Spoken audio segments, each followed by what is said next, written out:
Bonjour Guilain, bonjour à tous. Une petite vidéo rapide pour vous présenter un pseudo-légume oublié. Ouais, parce qu'il fait froid là. Normal. Donc il fait froid, c'est la saison des crônes.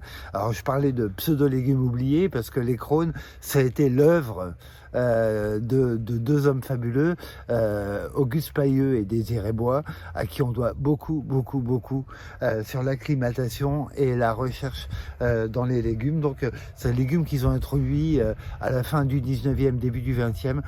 Ils l'ont introduit de Chine, petit tubercule ridicule qui a l'apparence d'un gros ver blanc.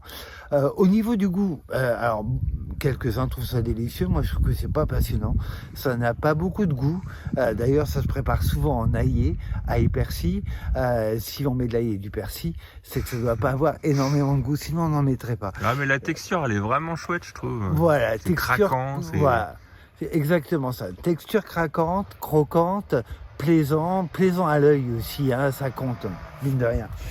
Alors,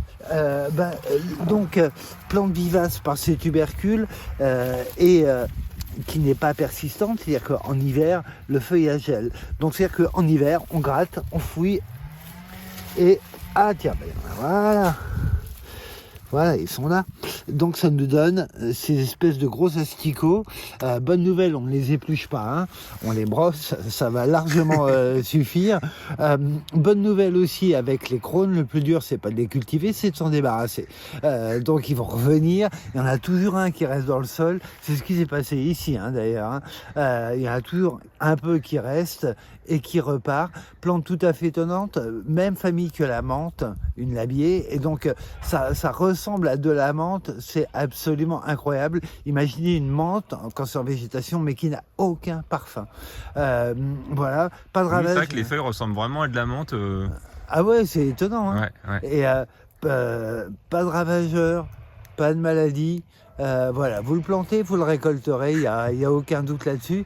Donc ça fait plaisir, puis ça permet quand même, en hiver, j'étais tout à l'heure un peu chafouin sur la saveur du crône. Néanmoins, ça permet en hiver de faire des petits plats un peu insolites, un peu sympas, et qui nous changent de la trilogie poireau, radis noir, betterave en fait. Ouais, c'est souvent mis dans les trucs légumes oubliés. Voilà. Ou légumes anciens. Voilà, et encore une fois, il n'a rien d'ancien, il n'a rien d'oublié, c'est une introduction récente, hein. Vraiment fin 20e, début 20e, fin 19e, donc c'est récemment introduit.